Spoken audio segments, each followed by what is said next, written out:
Hello again, folks, and today I wanted to talk a little bit about confidence and becoming more confident. Some of you will be aware, if you followed some of my work for a while, that I used to do this thing called kick-ass confidence through public speaking, which, and if you look on the Inner Genie website and you click on books, you will see a little, very small booklet about that.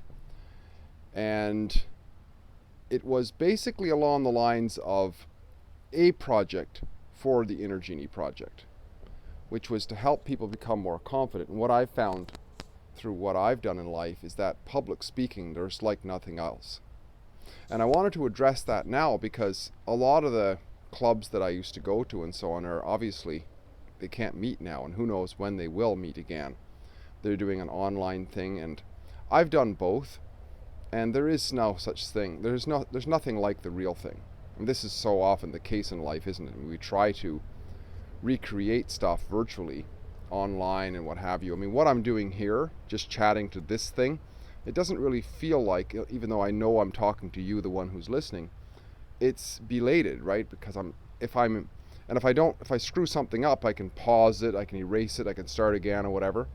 But when you're up in front of a group, there is no pause.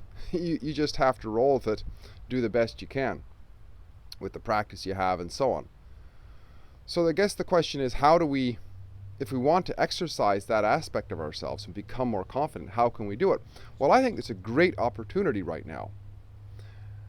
I remember a number of years ago, I saw this guy called Joel Bauer. He's like one of the greatest public speaking instructors I've ever seen in my life. And I went to one of his events once, and he talked about how we can challenge ourselves sometimes by just showing up in a crowd.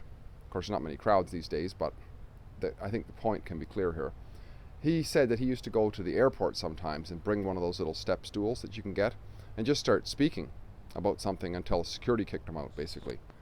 And he would just, it was a way of challenging himself.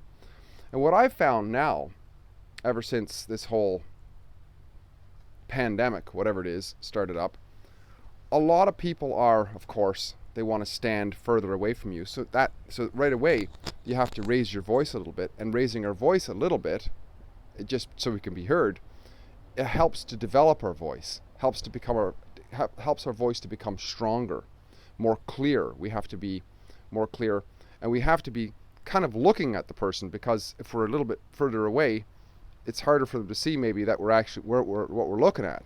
So a lot of the things that we learn in public speaking, we actually have to do to be able to speak to people these days. And furthermore, what I've noticed is that people are very open to conversation, because a lot of people are feeling a little bit shut in, and they want to chat. I know the guy who's the senior engineer of the project that I'm on, we talk once or twice a week, and there's a squirrel running by. And, months back, it was just, we'd call and get right down to business, basically, right? But now he's talking about walking his dog, and about, reading about the Spanish flu and all that sort of stuff, and, my walk of 8,000 kilometers and all sorts of stuff. He's at home a lot because he's one of these guys, senior guy, he works from his home office. He doesn't get to talk to very many people very much, I guess. As much as he used to when he was in the office anyway. So yeah, I think that people want to talk. And furthermore, when we have a common interest of all these things going on, it's easy to pick up a conversation. And every time we pick up a conversation, we can exercise the things that we learned in public speaking, like, becoming a better listener, collecting our thoughts into several points, addressing the points that we're talking about, asking people if they understand what we're talking about, and all these sorts of things. And the more we do this, the more confident we become.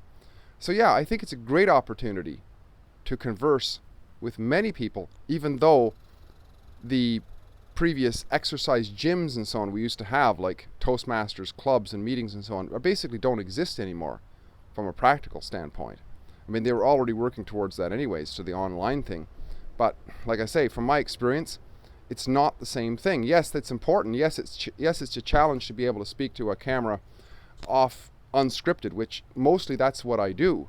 I don't have a prepared speech to give, and this is why I and ah and and all that sort of thing, as opposed to if I really prepared something. I do have a few words. I wrote on my paper, kick-ass confidence. Now is a great time to do this, ... etc. That's all I had on a little notebook here. The rest of it is just improvised and just talking about a topic, right? And that's how we do a conversation. When we meet somebody in the checkout line, we're standing 6 feet away from them. We don't have a script, It's like just talking about, because every time we go out now, there's something new. So we can talk about that. And we can get to know people too, because people are social. People don't want to be socially distant. That's our nature. We're sort of we are a social being, right? We're not solitary for the most part. Some people are, but for the most part, we're not. And I think it's a great opportunity to become more confident through speaking in public. And in the process, we become socially closer. Hopefully this is helpful. Steve here again, and if you like what I'm doing, please like, subscribe, and share. Comment in the box below. Talk again soon. Bye for now.